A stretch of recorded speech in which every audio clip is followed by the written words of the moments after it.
Vou melhorar a história e ajustar cada parte para aproximadamente 700 palavras, mantendo a força narrativa e aprimorando o fluxo. The mind behind the weapon, the boy's anti-tank rifle, and the minds who challenge armor with infantry. The workshop smelled of gun oil and failure. Henry Boyes wiped his hands on a cloth already black with carbon residue and stared at the thing on the workbench. 4 feet of steel barrel, a bolt mechanism heavier than most complete infantry rifles, a bipod sturdy enough to support a field gun, and a problem that refused to be solved: how to make a weapon one man could carry that would stop a machine 30 men couldn't. Outside the Royal Small Arms Factory at Enfield, London settled into November cold. Inside, under yellow workshop lamps, boys adjusted the rear sight for the 17th time that week. The rifle, if you could call it that, sat silent, waiting. The prototype had fired exactly twice. The first shot cracked the stock. The second dislocated the shoulder of the volunteer brave enough to try it. He was 32 years old, a designer, not a soldier, and increasingly certain he was building something the world would reject before it understood. The memory came sharp as broken glass. Salisbury Plain, 1928. 7 years ago, but vivid as yesterday. Boys had been there as a junior observer, 25 and eager, watching military exercises meant to test infantry tactics against mechanized assault. 3 companies, over 400 men, dug in across open ground. Good positions, clear fields of fire, textbook defensive doctrine. The mock tanks appeared at dawn, obsolete Mark IVs, half the speed and armor of what Germany was rumored to be developing. The exercise was theoretical, casualties simulated. The tanks rolled forward, the infantry fired blanks. Within 11 minutes, the umpires declared all 400 men casualties. Boys stayed after it ended. While officers debated tactics in command tents, he walked the ground with a measuring tape and notebook. 300 yards, the distance tanks had covered before overrunning the first trench. 12 millimeters, the estimated armor thickness on the lead tank's glacis plate. Impossible, the word the senior engineer used when Boys asked if a rifle could penetrate it. He'd done the math that night. Velocity, energy, mass, penetration depth. The numbers were brutal. No existing small arm could punch through even 8 millimeters at combat range. Artillery could, anti-tank guns could. But infantry? Infantry was supposed to wait for support, hold positions, accept that when steel came, only heavier steel answered. Henry Boyes hadn't accepted it.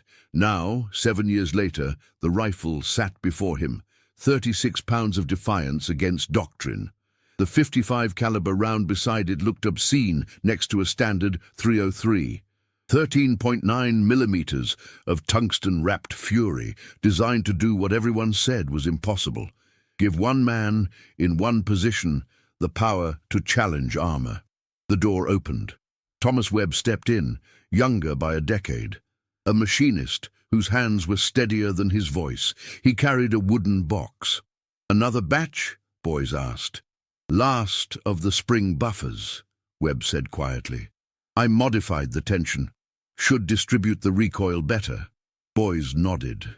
Webb never explained why he worked late, why he volunteered for the project everyone else avoided, but Boys knew. Everyone at Enfield knew. Webb's brother had been a tank driver. Training accident, 1933. The Mark II had rolled during field trials. Track failure. The brother was underneath when it stopped rolling. They worked in silence, replacing the bolt mechanism, fitting the new buffer system. The ritual was familiar now. Adjust, test, fail, adjust, again. Outside, the night shift hummed with production of Lee Enfield rifles, proven weapons, beloved by soldiers, utterly useless against armor. "Do you think it'll work?" Webb asked suddenly. Boys didn't answer immediately. He picked up the prototype, felt its weight. Too heavy for standard infantry, too light, the War Office would say, to matter against real tanks. He thought of Salisbury Plain, of 400 men declared dead in 11 minutes. Of every infantry position that would face the next war, with nothing but grenades and prayers. "It has to," he said finally. The first test was scheduled for morning. If it worked, he'd present it to the War Office Review Board. If it failed, if the rifle cracked another stock or broke another shoulder or simply couldn't penetrate the test plate, then doctrine would remain unchanged. Infantry would remain helpless. And somewhere in some future field, men would die because he hadn't been good enough. Webb was watching him. "You should sleep," the younger man said. Boys looked at the rifle, at the workshop lit by lamps while London slept, at the equation that refused to balance, how to save lives with something designed to take them. Later, he said, "If stories like this make you question what you do when everyone says you're wrong, but you know you're right, tell us in the comments, and stay with us for the next chapters. How much can one person sacrifice before doubt becomes the heaviest thing they carry?" The test plate hung in the morning fog like a guillotine blade waiting to fall. 8 millimeters of hardened steel mounted on a frame 200 yards downrange. Standard proving ground protocol. The rifle that could penetrate it would theoretically stop the lightest French and Italian tanks. The rifle that couldn't would join dozens of other failed experiments gathering dust in the Enfield archives, forgotten footnotes to someone else's success. Boys lay prone behind the prototype, Webb beside him with the ammunition box. 3 rounds. That's what the budget allowed for preliminary tests. 3 chances to prove the rifle wasn't just mathematically sound, but mechanically viable. 3 shots to validate 9 years of obsession or confirm that everyone who'd called it impossible had been right all along. The range officer checked his watch with the bored efficiency of a man who'd seen too many failures to expect success. "When you're ready, Mr. Boys." The first round loaded with a sound like a bank vault closing. Boys settled his shoulder against the stock, reinforced oak, Webb's 3rd iteration, and found the target through iron sights. For a moment, he thought of his father's forge in Hampshire, the smell of coal and hot iron. The way his father could look at a piece of metal and know exactly where it would break under stress, where the fault lines ran invisible beneath the surface. He fired. The recoil was a living thing. It traveled through the stock, through his shoulder, into his spine and teeth. The rifle kicked upward despite the bipod. The muzzle flash momentarily blinded him. And then, through the ringing in his ears, he heard it. The sharp ping of metal striking metal, followed by silence that felt heavier than the rifle in his hands. They walked down range together, boots crunching on frozen grass. The test plate was intact. The round had struck 2 inches left of center and ricocheted into the dirt embankment beyond. A shallow dent in the steel, proof of impact, undeniable evidence of failure. Webb said nothing. The range officer made a note on his clipboard with the careful neutrality of a man documenting the expected. Boys stared at the dent, measuring it with his eyes, calculating angles and velocities in his head, already thinking about adjustments. "Second round," he said quietly. The modifications took 15 minutes, sight alignment, bipod positioning, breathing technique. Boys had fired thousands of rounds in his career at Enfield. He knew rifles the way his father had known iron, understood their temperament, their limits, the precise point where pressure became failure. But this weapon was different, heavier, angrier, less forgiving of mistakes. The second shot cracked the stock, not catastrophically. A hairline fracture that ran from the receiver to the butt plate, invisible until Webb ran his fingers along the wood and felt it split beneath his touch. They taped it, reinforced it with wire, pretended it would hold for 1 more round. The range officer suggested they stop. Boys loaded the 3rd cartridge. This time, he didn't think about his father or the math or the War Office board that would review the results with predetermined skepticism. He thought about Salisbury Plain, about the umpire declaring 400 men dead in 11 minutes, about the tank crews who would roll into the next war knowing infantry had no answer for them except to die bravely and be remembered briefly. He fired. The sound was sharper this time, cleaner, the recoil still brutal but somehow more honest, more purposeful. and downrange, through the smoke and fog, he saw it. A hole punched through the test plate, clean and small and impossible. Webb was running before boys could stand, legs carrying him downrange, with the desperate hope of a man who'd stopped believing in miracles. He reached the target first, fingers tracing the penetration, rough edges where steel had surrendered to physics. And when he looked back, his face showed something boys hadn't seen in the 3 years they'd worked together. Hope. The hole was perfect. 8 millimeters of hardened steel, defeated at 200 yards by a rifle light enough, barely, for one man to carry. The round had passed through clean and buried itself in the earthen backstop.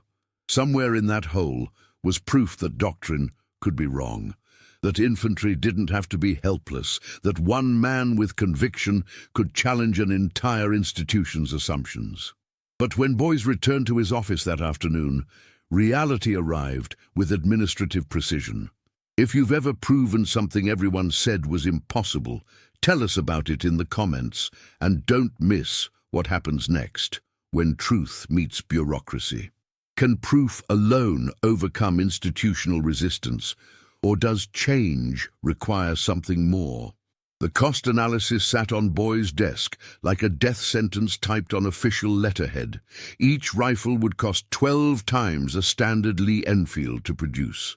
The specialized ammunition would strain already limited tungsten supplies needed for industrial tools and cutting equipment. Training would require months of dedicated instruction. And the recoil, even with Webb's buffer system, was severe enough that medical officers were already expressing concerns about chronic shoulder injuries and long-term tissue damage. The preliminary report went to the War Office in January 1936. Boyce wrote it himself, 3 drafts before he found language that balanced brutal honesty with desperate hope. He described the Salisbury Plain exercise, the penetration test, the tactical gap that armor was creating in modern doctrine. He included technical specifications, cost projections, recommended deployment strategies for specialized anti-tank sections integrated into standard infantry formations. The response came in February, 1 page, typed with administrative precision and institutional certainty. The proposed anti-tank rifle has been reviewed by the Small Arms Committee and the Directorate of Artillery. While the penetration results are noted with interest, the weapon is judged impractical for field use due to excessive weight, specialized ammunition requirements, and severe recoil characteristics. The committee finds no evidence that such a weapon would provide tactical advantages sufficient to justify procurement costs. Current anti-tank doctrine, utilizing dedicated anti-tank guns with trained crews, remains the recommended approach. Request denied. At the bottom, in handwritten ink that somehow made it worse, no infantryman will carry this willingly. No enemy will fear it seriously. Boyce read it twice. Then he folded the letter and placed it in his desk drawer beneath blueprints and failed prototypes and a photograph of his father's forge. All the evidence of things that should have worked, but somehow didn't. Webb found him there an hour later, staring at the rifle propped in the corner like an orphan nobody wanted. They said no. They said it's impossible. But we already proved it works. Boyce looked at the younger man. At the hope still visible despite everything, despite institutional rejection and mathematical certainty, at the belief that proof mattered more than doctrine, that test results could overcome organizational inertia, that being right was enough to change minds shaped by decades of military tradition. That's the problem, Boyce said quietly. We proved what they don't want to believe. Outside, the factory continued its rhythm. Thousands of Lee Enfield rifles per month flowing to units across the empire. Proven, beloved by soldiers who'd carried them through deserts and jungles and European trenches. Utterly inadequate for what was coming when steel met steel on industrial battlefields. The rejection should have ended it. Most abandoned projects at Enfield died quietly. Prototypes returned to storage, blueprints filed in cabinets marked concluded, designers moved to new assignments. The system was designed to minimize waste, maximize efficiency, protect the institution from expensive mistakes and individual obsessions. Henry Boys was supposed to accept this, return to standard rifle development, let artillery handle armor. Trust that doctrine existed for good reasons forged in the previous war's blood. Instead, he spent 6 months redesigning everything. Spring 1936 found him back in the workshop most evenings, officially working on Lee Enfield improvements, unofficially obsessed with reducing the anti-tank rifle's weight without sacrificing penetration power. Webb helped when he could, staying late after his machinist shifts, bringing coffee and quiet suggestions about lightening the barrel profile or adjusting the muzzle brake geometry. Boy's wife, Margaret, asked only once why he couldn't let it go. "Because they're wrong," he'd said.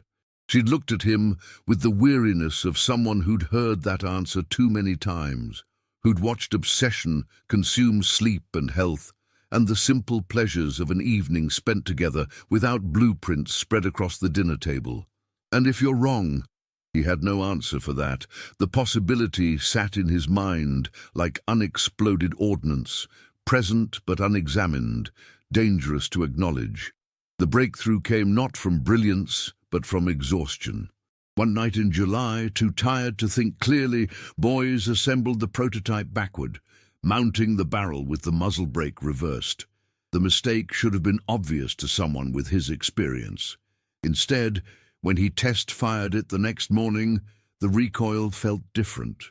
Still brutal, but distributed differently through the stock and into the shooter's shoulder. More manageable. Webb saw it immediately. The gas redirection. You've changed the vector force distribution. Have you ever had to prove yourself twice after being told no the first time? Tell us in the comments, and stay tuned to see if persistence alone is enough. When the world says impossible, do you stop at proof or push until they believe? They spent the next month refining the principle that accident had discovered.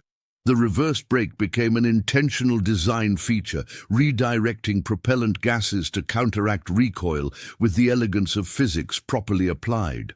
Combined with Webb's spring buffer system and a redesigned stock angle that distributed force along a longer path, the rifle became something an exceptionally strong soldier might actually fire without injury, might even fire repeatedly if circumstances demanded it.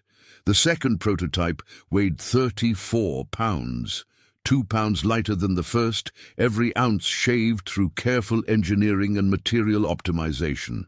The penetration remained consistent, 8 millimeters at 200 yards, occasionally 9 millimeters if conditions were perfect and the shooter exceptional. Boys ran 20 test fires across 2 weeks, 15 successful penetrations, 3 ricochets traced to angle of impact, 2 misfires that he definitively traced to ammunition inconsistency, not the rifle itself. He knew what the data meant. He also knew the War Office wouldn't review it. Official channels were closed, sealed by institutional decision and bureaucratic finality. The Small Arms Committee had ruled, doctrine was settled, the matter was concluded, so Boys went unofficial. Captain James Thornton taught infantry tactics at the School of Infantry in Warminster. Boys had met him once, years earlier, at a weapons demonstration where Thornton had asked uncomfortable questions about what infantry should do when artillery support was unavailable or delayed. He was younger than most instructors, a veteran of the northwest frontier who'd watched Pashtun tribesmen disable British vehicles with improvised explosives and thought hard about what infantry needed when doctrine failed to match reality. Boys wrote to him in August, not a formal proposal that could be officially rejected. Just a letter asking a hypothetical question. If you had a rifle that could penetrate light armor at 300 yards, what would you do with it? Thornton's response arrived in September, brief and carefully worded. I would test it immediately, hypothetically. The unofficial field trial was scheduled for a Tuesday morning, deliberately chosen when senior officers would be in London for budget meetings and couldn't accidentally observe what wasn't officially happening. The location was a decommissioned training area outside Warminster, far enough from headquarters to provide plausible deniability. The target was a Mark IV tank, obsolete since 1918, officially scheduled for scrap, but temporarily reassigned for materials testing. The participants were 6 volunteers, all infantry veterans, all interested in surviving the next war, all willing to risk their shoulders testing something that might save their lives someday. Boys arrived with Webb and the prototype at dawn, the morning cold and wet with dew that made everything feel more serious. Thornton met them with a skeptical lieutenant and a medical officer who'd been told to prepare for shoulder injuries and possible fractures. The rules were simple: 6 men, 6 rounds, engagement range between 200 and 400 yards. No artillery support, no backup weapons. Just the fundamental question that had driven boys since Salisbury Plain: could infantry stop armor? The first volunteer was a sergeant named Davies, 43 years old, who'd survived the Somme and carried shrapnel in his left leg that ached before rain. He took position behind a low stone wall, the rifle braced across sandbags, and waited while the tank began moving across open ground. Slow and methodical, exactly as it would in an assault against prepared positions. Davies fired at 250 yards. The round sparked off the tank's glacis plate and disappeared into the hillside behind it. A miss, but close enough to make the tank commander reconsider his approach angle. The second shot came from a lance corporal who'd lost 3 fingers at Ypres, but had learned to shoot left-handed with the patience of someone who'd had to relearn everything. He waited until the tank turned, presenting its side armor at an angle that reduced effective thickness. The round punched through near the sponson and lodged in the engine block with a sound like metal screaming. The tank stopped, just stopped, as if surprised that infantry could hurt it. Silence spread across the proving ground like a physical presence.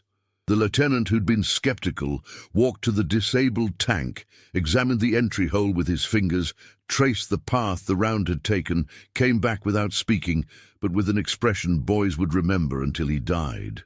Do you think innovation happens through official channels or around them? Tell us which approach you believe works, and see what happens when proof becomes undeniable. By the 6th round, fired by a corporal who'd been invalided out with lung damage from gas but could still shoot straight when it mattered, 2 penetrations had been conclusively achieved.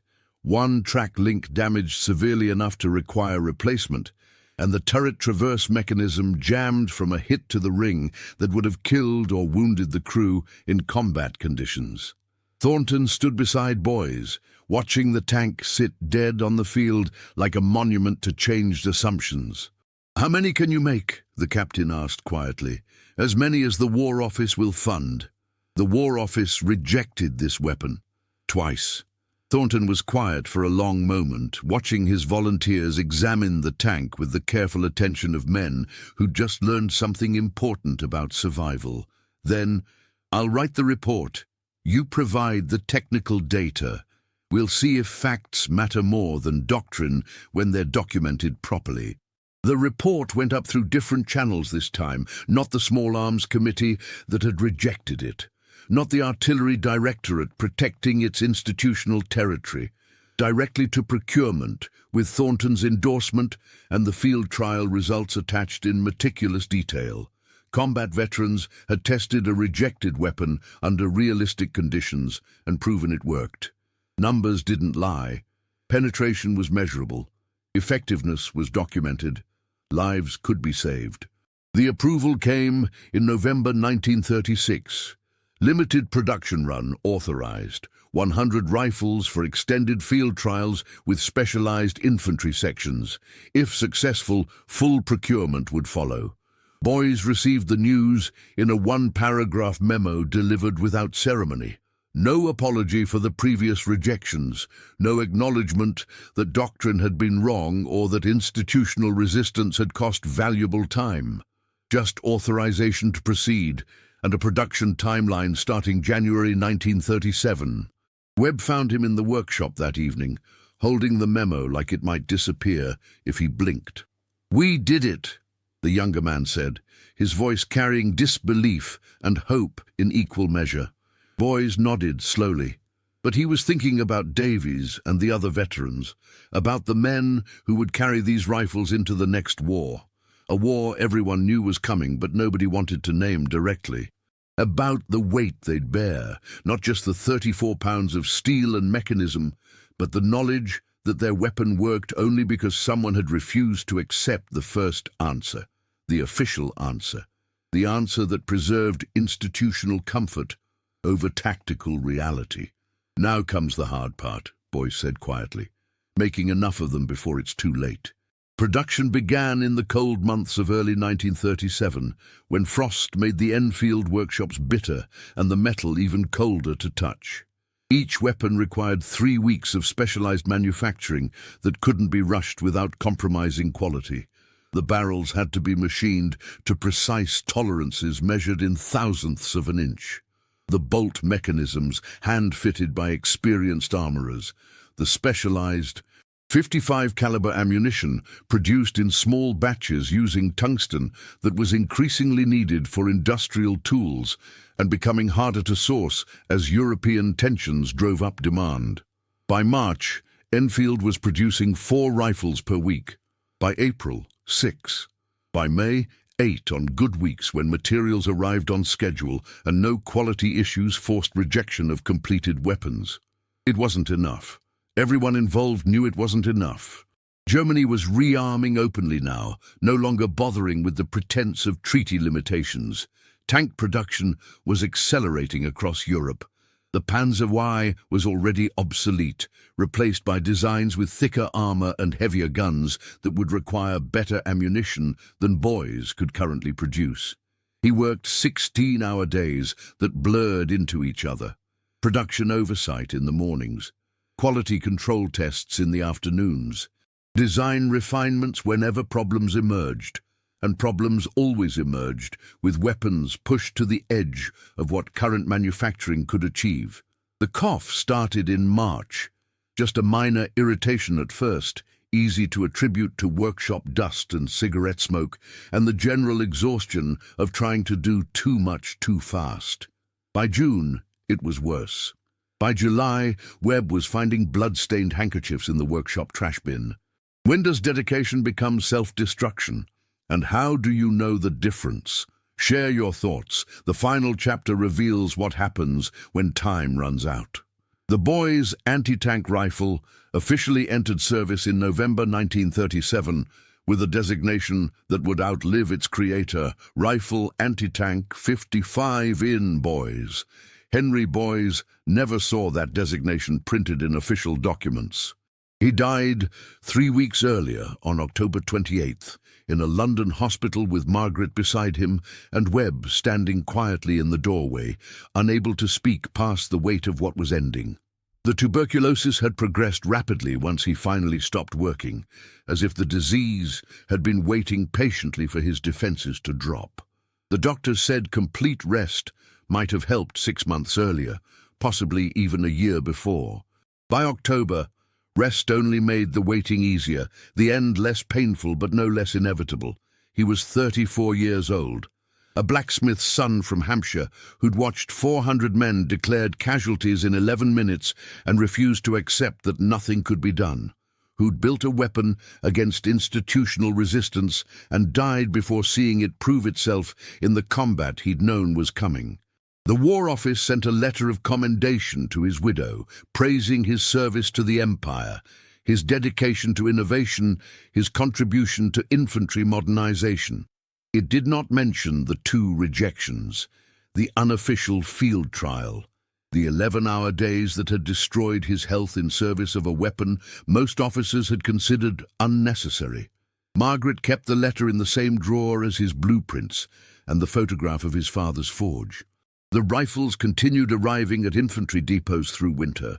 Soldiers hated them immediately, with the passionate intensity reserved for equipment that made hard work harder, too heavy to carry on long marches, too brutal on the shoulder for sustained fire, too specialized for general infantry work, unit commanders complained in official reports. Training officers struggled to teach technique to troops already burdened with full combat loads. But the instructors at Warminster, working with methods Thornton had developed through trial and error, found something else. When deployed correctly, in pairs, from prepared positions, targeting vulnerable points with patience and precision, the rifle gave infantry something they'd never had before, the power to make armor think twice about crossing open ground against determined defenders. By early 1939, doctrine was quietly shifting. Not from high command directives issued in London, but from battlefield reality, documented in after-action reports. Infantry sections were learning to ambush light tanks, targeting tracks and optics and vision ports. Tank crews were learning that open ground wasn't always safe, that infantry positions required respect, that armor without support was vulnerable in ways the previous war hadn't taught them to expect. The rifles weren't war winners. They couldn't stop the armored avalanche that would eventually come, but they were survivors, and in war, that mattered more than anyone had understood when the first prototypes were rejected as impractical. The first major combat test came in May 1940 during the desperate defense of Calais. A British rifle section, cornered in a warehouse district by advancing Panzer IIIs, had 3 boys' rifles and 17 rounds between them and annihilation. The German tanks, expecting minimal resistance from trapped infantry who should have surrendered hours earlier, advanced with the confidence of crews who knew their armor made them invulnerable to small arms fire. The first round struck a vision port at 200 yards. The tank didn't stop, but veered sharply, commander temporarily blinded and disoriented. The second round, fired by a corporal who'd trained on the rifle for 8 months and cursed it for 7, penetrated the side armor and lodged in the fuel system. Fire followed, bright and final. The tank withdrew, trailing smoke. The 3rd Panzer hung back, reassessing. Infantry weren't supposed to threaten tanks. That was artillery's job, and there was no artillery here. But the warehouse was full of smoke and angles, and men with weapons that could hurt armor in ways that violated every tactical assumption. The tank commander called for infantry support and waited for it to arrive. The British section escaped during that wait. 3 men, carrying rifles they'd cursed for 2 years. Rifles that weighed too much and kicked too hard and saved their lives anyway because someone had refused to accept helplessness as doctrine. If innovation means being right before anyone believes you, what's your story? Subscribe and tell us which country you watch from. Sometimes the hardest victories are the ones you never see.